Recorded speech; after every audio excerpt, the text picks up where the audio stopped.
Hello everyone. Today I'm going to install this hybrid racing clutch master cylinder and slave cylinder kit. So yeah, let's see how good the difference is. With the stock one, what happens is sometimes when I'm like driving really hard and I grab the next gear, it'll grind sometimes. So apparently this is supposed to eliminate that. So yeah, let's see how it does.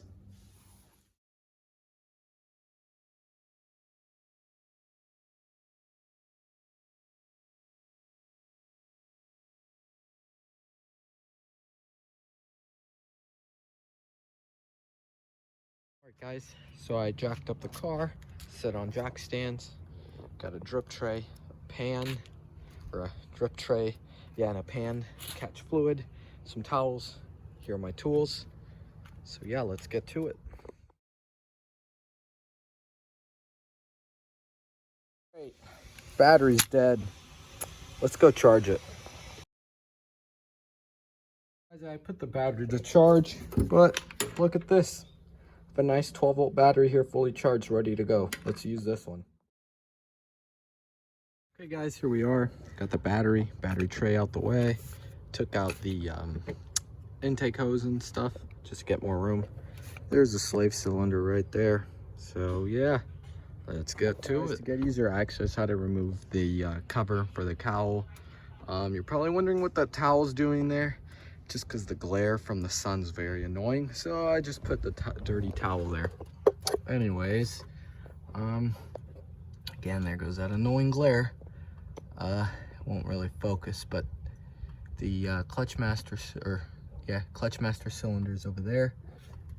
Here is its reservoir, and there is the slave. So yeah, let's get to it and swap them out. This portion of the video, we go underneath the car.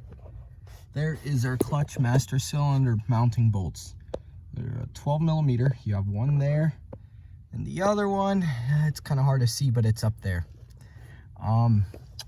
Here I can move the pedal out the way here, but there's a clip in there and a little rod up on this section right there that you have to undo. Excuse the car, it's a mess, but man, what is that, Vaseline? Yeah, I let Alyssa borrow the car. Anyways, whatever. There's this clip right here that you have to pull off, and this is the little rod that goes in. So yeah. Right. Here's the OEM clutch master cylinder. So what I need to do is undo the C-clip right there, and undo this C-clip right here, and I need to get the OEM rod and put it in this rod here. So to my understanding, so here is the EM1 CMC. Put my OEM rod back in, and I used the optional dust cover because why not, you know, just helps keep it cleaner, I guess, so why not. But yeah, there it is. So now I'm going to bleed it and put it back in the car. So there's the reservoir, there is the CMC. I bled it already. Here is the new line with the proper banjo fittings. I torqued that down to 8 foot-pounds, which is just snug. You don't want to over tighten it and strip it. I like this line here because it's flexible, unlike the old factory hard lines. So I can just run this the way the factory did and clip it onto the factory clips, and it'll be nice and secure and just a lot easier to reinstall. So let's get to it. Now that the CMC is in place, you get the two 12 millimeter bolts and just bolt it back up. Right, so use my nice trusty ratchet and socket. I tightened up that mounting bolt there and the other one right there. I know it's not really focusing the best, but it's right there. Anyways, tighten those up, and then I pushed the clip in with its rod. Unfortunately, the sun glare was really bad, so I had to stop filming because you just couldn't see anything. But there it is right there. There's the rod. So yeah, this, in my opinion, is the hardest part of the whole install. I noticed from the old Slave and the new one was missing this piece right there. So I just pulled the rod out, pulled the boot off, slipped it in, and put it back together. Super straightforward. Took about 15 seconds to do. Slave cylinder is located right there. There are its mounting holes, so pretty straightforward. Just slide the slave in there, put the bolts on, and tighten it down. And that right there is the fork that it pushes on. Very straightforward.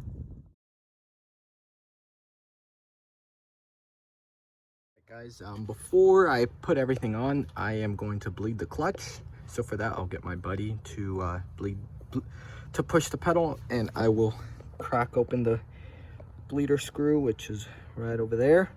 And I'll make sure and inspect everything for leaks, and then put everything on. Because the last thing that you want to happen is for you to put it all together, you go and bleed it, and you find out it's leaking, and you got all this stuff in the way. So it's better to do it right now.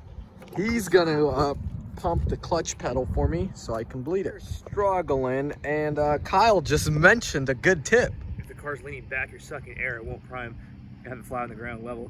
It won't bleed. It won't bleed, yeah. Yeah. We figured that out before when we spent 4 hours trying to bleed a car. Yeah, that happened to him already, and he saw it not level. So we're gonna lower the car down. So when you do this, make sure to set it level. All right, everyone. So everything's in, it's bled. I checked it for leaks. Nothing's leaking. So let's assemble everything. All right, it's almost all the way put back together. One thing I noticed was a lot of leaves underneath the cowl. So what I'm gonna do is I'm gonna get my leaf blower and blow it all off and have it clean. Guys, so it's all done. We're gonna go take it out for a test drive and see how good it does. So just before we go on the test drive, I just wanted to show everything. So here it is, all back assembled. It looked like a lot, but honestly, it took about 15 minutes to take everything off. I'm just gonna double check everything's all there. But yeah, there it is, some nice new clean fluid. But yeah, you definitely just have to take all this stuff out the way to get access, because the clutch slave cylinder is behind this strut, where the strut bolts up, the strut tower. So it's right behind it. So it's kind of hard access, but once you get rid of the air box and the battery, it's just it's not as bad. And then it gave me a nice steel braided line. It wrapped all the way around in the factory location, and then there you see it right there on that slave cylinder. And I inspected it for leaks when I bled it before I put everything together, and everything looks great. So yeah, very excited. Anyways, initial impressions is definitely a lot more responsive. The hybrid racing kit is what I did, and I also have the hybrid racing short throw shifter. Other than that, my car's 100% stock, so we're gonna give it some gas here. Oh, hell yeah. That is good. That is really good, guys and girls. Awesome. Just with that, I just push in the clutch, grab my gear, and it's just without any trouble at all. The car just freaking just grabs the gear so good. We're just gonna start from launch. Oh, hell yeah. Before it would just grind right there. Oh, that was great. That was really good. Hell yeah. Just engages so great. I'm so happy with this. Unfortunately, I can't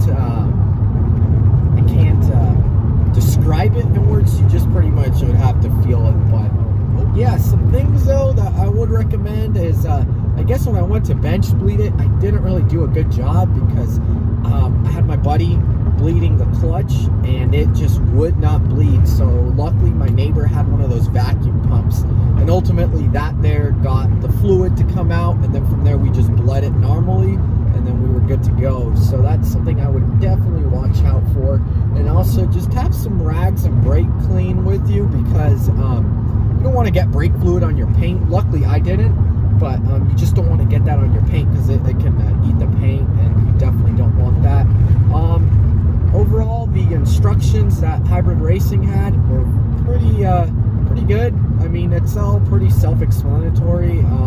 It's a Honda, you know, so overall, I would say not a bad install.